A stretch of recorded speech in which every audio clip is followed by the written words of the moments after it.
अगर आप ये कहानी रात में सुन रहे हैं तो अपना लाइट ऑन कर दो। और एक बात याद रखना, अगर कभी आपको लगे कि आपके पीछे कोई है तो पीछे मत देखना। यह कहानी है रोहित नाम के लड़के की, जो एक छोटे से शहर में पीजी लेकर रहता था।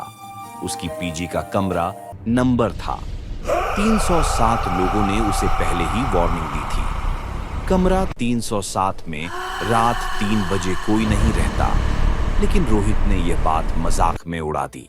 पहली ही रात ठीक 3 बजे रोहित की नींद अचानक टूट गई। कमरे का पंखा बंद, हवा ठंडी और अचानक खट खट खट, दीवार पर किसी के नाखूनों के चलने जैसी आवाज। उसने लाइट जलाई, कुछ नहीं, सब कुछ नॉर्मल। दूसरी रात रोहित ने खुद को टेप में रिकॉर्ड करने का फैसला किया। 3 बजे कैमरा ऑन था। अचानक रोहित खुद ही बिस्तर पर सीधा बैठ गया, लेकिन उसे खुद याद नहीं कि वो बैठा था। सुबह जब उसने वीडियो देखा, उसकी रीढ़ ही जम गई। वीडियो में दिख रहा था कि वह अकेला नहीं था। उसके पीछे एक काली परछाई धीरे धीरे उसके कान के पास झुक रही थी और फुसफुसा रही थी, पीछे मत देख। तीसरी रात कमरे की दीवार पर अपने आप लिखा गया, अब तुम्हारी बारी है। लाल रंग में खून जैसा रंग। रोहित रोने लगा। वह उस कमरे से भागकर चौकीदार के पास गया, लेकिन चौकीदार ने कहा, बेटा, वो कमरा 5 साल से बंद है, वहां कोई नहीं रहता।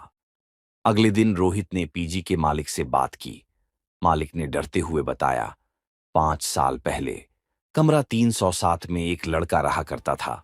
नाम था अमन। अमन रोज कहता था, कोई मेरे पीछे खड़ा है।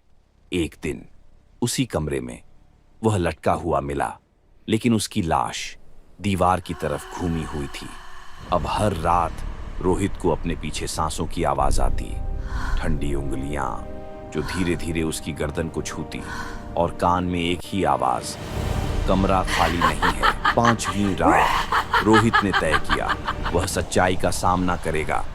घड़ी में समय हुआ 3 बजे सुबह। कमरे का शीशा टूट गया, लाइट फ्यूज, दरवाजा अपने आप लॉक, और सामने आईने में उसकी परछाई हिल रही थी, लेकिन वह स्थिर खड़ा था।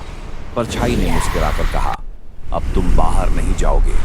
अगली सुबह रोहित गायब था। कमरा 307 फिर से बंद हो गया, लेकिन जो नया लड़का उस पीजी में आया, उसे वही कमरा दिया गया।